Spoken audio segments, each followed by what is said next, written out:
샬롬, 반갑습니다.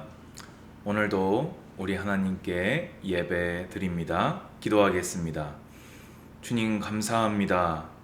모든 영광, 존귀, 찬양을 주님 홀로 받아 주시옵소서.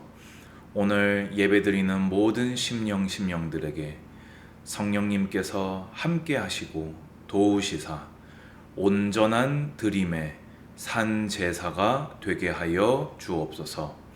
오늘 예배드리는 가운데 하나님 말씀을 통해 하나님을 만나게 하시고 하나님을 아는 지식에 자라나게 하시사 하나님을 기쁘시게 하는 강한 영적 군사들로 쓰임받게 하여 주옵소서. 예수님의 이름으로 기도드리옵나이다. 아멘.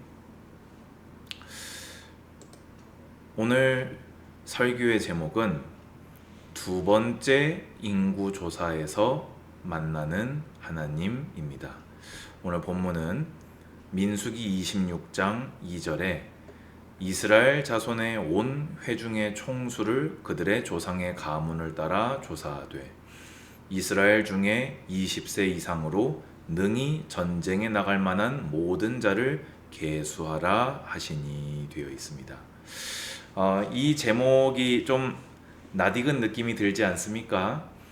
제가 최근에 수요 예배를 인도하면서 율법에서 만나는 하나님이라는 제목으로 설교를 했었습니다. 하나님의 말씀, 하나님의 법에는 하나님이 계시되어 있습니다. 그렇다면 하나님께서 행하시는 일과 그 명령하시는 바에도 하나님이 어떤 분이신지가 그대로 계시되어 있습니다. 오늘은 제목처럼 두 번째 인구조사에서 하나님을 만나는 그런 예배가 되셨으면 좋겠습니다. 먼저 첫 번째로 인구조사의 결과물을 보게 되면은 하나님을 만날 수 있습니다. 첫 번째 인구조사 몇 명이었는지 기억나십니까? 제가 시간상 바로 정답을 알려드리면요. 60만 3,550명이었습니다. 그러면 두 번째로 약 38년 뒤에 실시한 인구조사는 몇 명이었냐? 60만 1,730명이었습니다. 그럼 쉽게 얘기해서 40년 광야길에서 심지어 그 40년 광야길이 좋게 보낸 광야길이 아니라 형벌로서 보낸 40년 광야길이었단 말이죠. 그런데 그 40년 광야길에서 그 수가 충나지 않고 이스라엘 민족이 그대로 보존되었다는 것입니다. 이걸 통해서 우리가 만날 수 있는 하나님은 어떤 분이십니까? 창세기 15장 3절에 아브라함에게 언약하셨던 하나님, 그를 이끌고 밖으로 나가 이르시되 하늘을 우러러 무뼈를 셀 수 있나 보라. 또 그에게 이르시되 내 자손이 이와 같으리라. 아멘. 하나님은 아브라함에게 언약하셨습니다. 무엇을요? 네 자손이 하늘의 별처럼 많게 하겠다. 또 그 정도가 아니라 창세기 15장 18절 이제 같은 그 말씀하시면서 주신 약속이지요. 내 자손은 4대 만에 이 땅으로 돌아오리니 이는 아모리 족속의 죄악이 아직 가득 차지 아니함이니라 하시더니.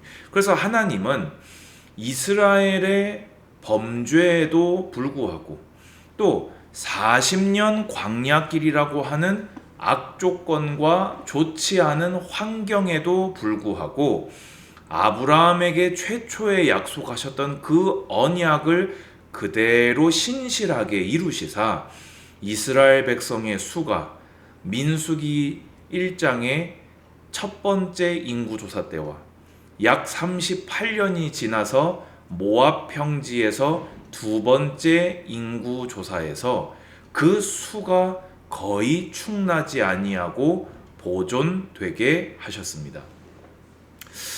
이런 하나님이시기에 하나님의 구속사는 우리의 죄악에도 불구하고 멈추지 않으셨고 수많은 기독교 박해와 핍박에도 불구하고 구속사는 멈추지 않았고, 예수 그리스도는 기어코 오셨고 우리가 그 예수님을 믿어 구원받은 것입니다.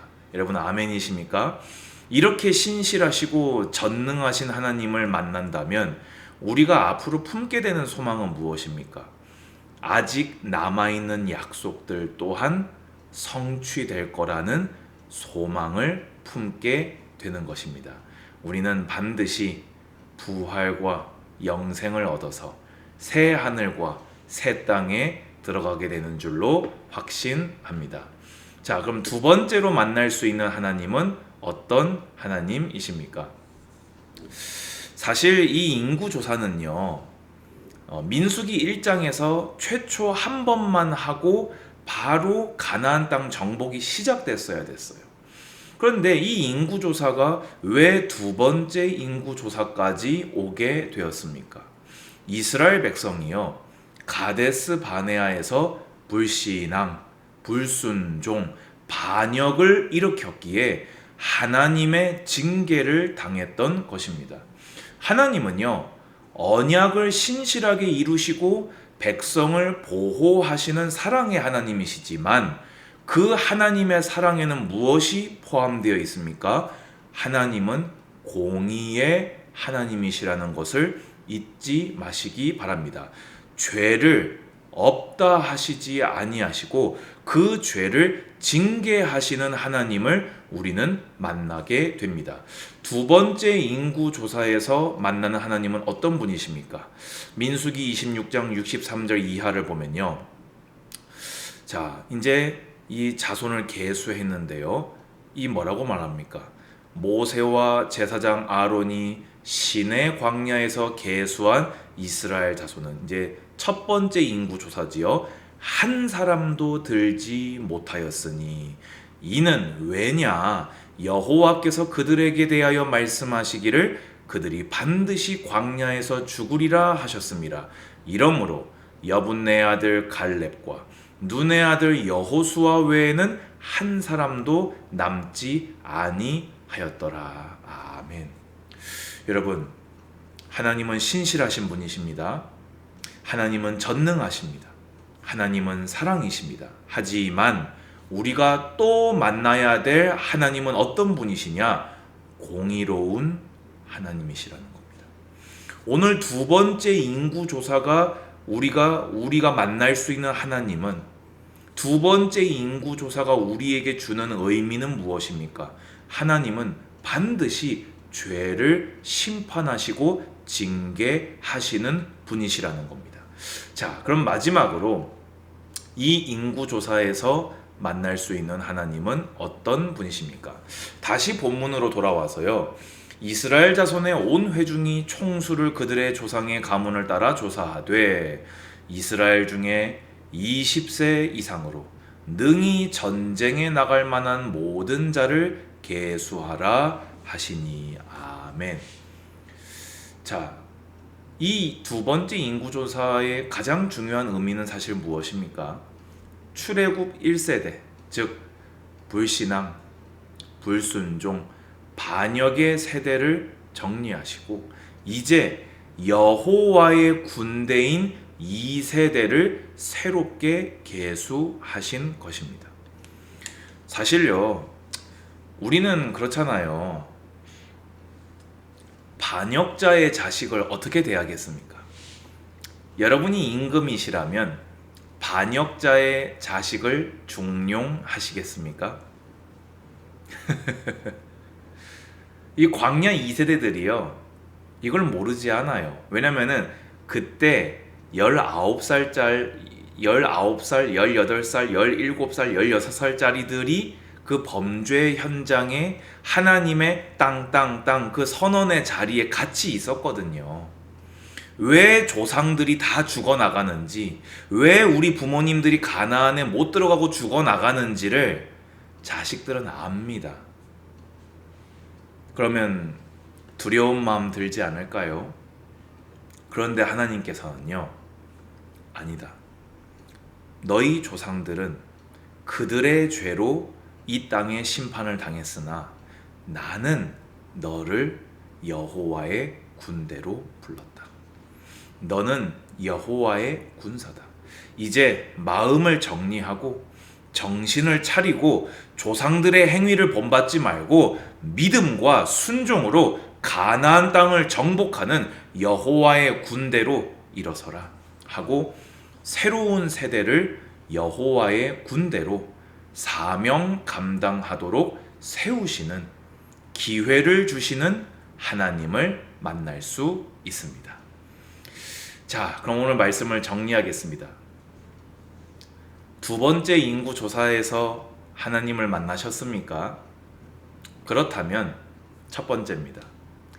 언약을 성취하시는 신실하신 하나님을 믿으시고 의지하시기 바랍니다. 여러분, 사람은요 신실하지 못합니다. 사람은요 다 의롭지 못합니다. 여러분이 어떤 상황에 처하셔도요 하나님은 그 사람과 상관없이 여러분에게 신실하게 언약을 이행하십니다. 환경이요, 여러분 환경 따라 신앙생활 하시면요 여러분은 자꾸 펄쩍펄쩍 날뛰는 신앙 되셔야 됩니다. 하나님을 의지하면요 하나님은 그 환경을 뚫고 독수리 날개로 업어 아버지가 자식을 품에 안는 것처럼 안아 여러분을 데려가실 것입니다. 아멘이십니까? 두 번째입니다. 오늘 하나님을 만나셨다면 죄를 무죄하다 하지 아니하시는 여호와 하나님을 경외하시기 바랍니다.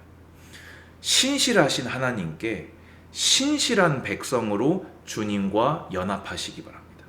여러분에게 신실하게 다가오시는 주님께 여러분도 신실하게 믿음과 순종으로 주님을 경외하시고 죄를 피하시기를 권면드립니다. 여러분, 오늘 하나님을 만나셨습니까? 그렇다면 여러분을 여호와의 군대로 계수하시는 하나님의 부르심에 화답하여서 주님이 여러분을 부르셨으니 주님을 힘입어서 여러분의 가나안을 정복하는 사명 감당하는 여호와의 군대가 되시기를 주님의 이름으로 축복합니다. 기도하겠습니다. 아버지, 감사합니다. 주님 홀로 영광 받아 주시옵소서. 하나님의 신실하심을 신뢰하며 또 신실하신 하나님께 나도 신실한 백성으로 동행하며 여호와의 군대로 부르신 부르심 따라 사명 감당하는 모든 예배자들 되게 하여 주옵소서. 예수 그리스도 이름으로 기도드리옵나이다. 아멘. 주 예수 그리스도의 은혜와 하나님의 사랑과 성령의 교통하심이 예배하는 모든 예배자들 머리 위에 이제로부터 영원까지 항상 함께 있을지어다. 아멘. 감사합니다.